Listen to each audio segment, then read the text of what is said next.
Every year, thousands of people pay up to $100,000 for the chance to stand on top of the world. And every year, some of them don't come back. But here's what nobody's telling you. Most of those deaths weren't accidents.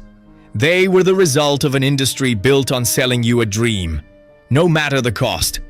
For decades, Everest was the ultimate symbol of human achievement, a place only the toughest, most elite climbers on the planet could ever reach. Men and women who trained for years, who understood the mountain, who earned the right to stand on that summit. That's not what it is anymore. Today, Everest is a $600 million industry, and the mountain has changed to serve it, not the other way around. The slopes are covered in trash, human waste, and the bodies of people who were told they were ready, when they weren't. Because the companies selling these expeditions have one job, not to get you to the summit safely, to get your money, and get the next client in line. This video is about what they never put in the brochure. Over 300 people have died on Everest, and that number is almost certainly an undercount, because many bodies are never recovered. They stay on the mountain, frozen, preserved exactly as they were in their final moments. Some of them have been there for decades. There's a section of the route climbers called Rainbow Valley. It's not called that because it's beautiful. It's called that because of the frozen bodies, still wearing their brightly colored jackets, that line the path to the summit. It is a graveyard that you walk through on the way to the top. One of the most well-known is a climber named David Sharp. He died in 2006. Yoon huddled in a small cave near the summit. And here's the part that stays with you. Over 40 climbers passed him while he was dying. Some stopped briefly, most didn't. And before you judge them, you need to understand what the death zone does to a human body. Above 8,000 meters, your brain doesn't work properly, your thinking slows, your judgment fails. Your body is already shutting down, burning through whatever oxygen remains in your blood. Every minute you spend at that altitude without supplemental oxygen brings you measurably closer to death. Stopping to help someone else doesn't just delay your summit, it can cost you your life. The mountain doesn't care about you, and in that moment, through no fault of their own, neither can the person standing next to you. In 2019, a photograph went around the world. Hundreds of climbers in a single line, queuing, at altitude, waiting for their turn to move up the final stretch to the summit. It looked like a traffic jam, because that's exactly what it was. 11 people died that season. Overcrowding was cited as a direct contributing factor. People were standing still in the death zone, burning through their oxygen supply, waiting for the line to move. And Nepal issued the same number of permits the following year.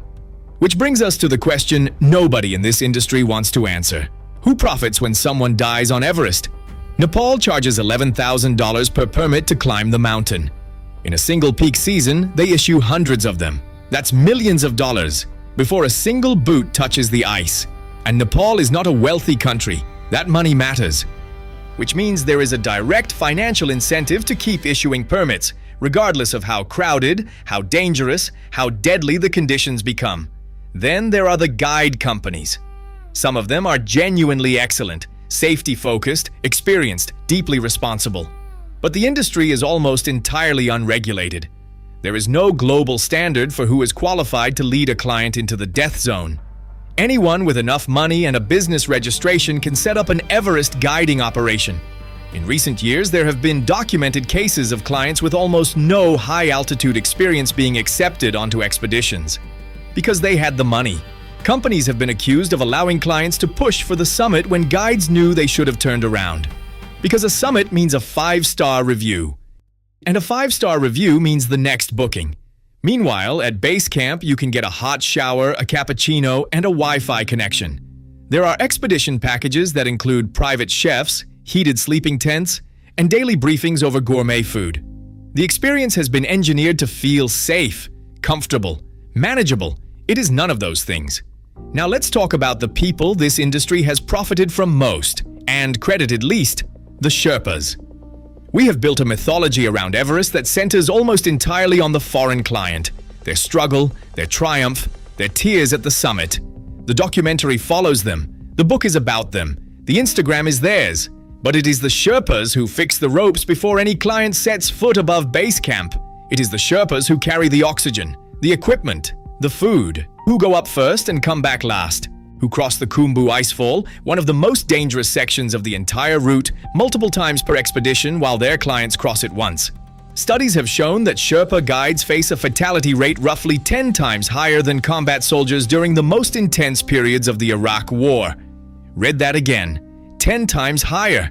And yet the story the world tells is about the person who paid $65,000 for the experience. The most famous climbers on Everest have their names in headlines. The Sherpas who made those climbs possible are lucky to get a mention in the acknowledgements. And social media has made all of this worse.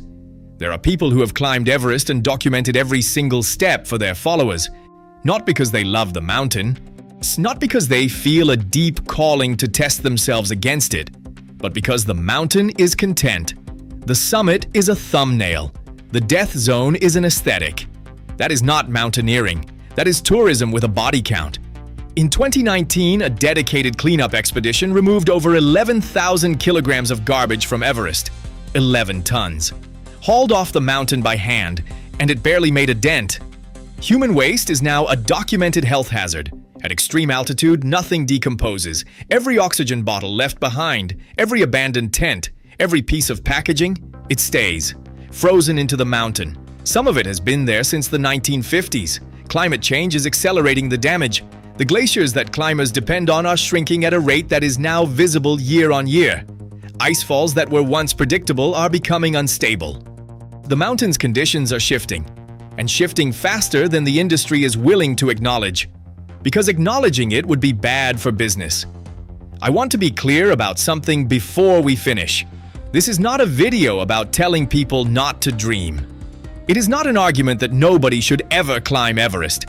There are climbers who approach that mountain with genuine respect for the risk, for the place, for the people who have lived in its shadow for generations.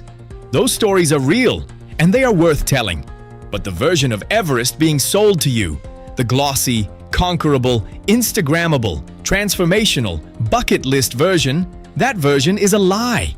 It has been constructed by an industry that profits whether you summit or not, whether you come home or not.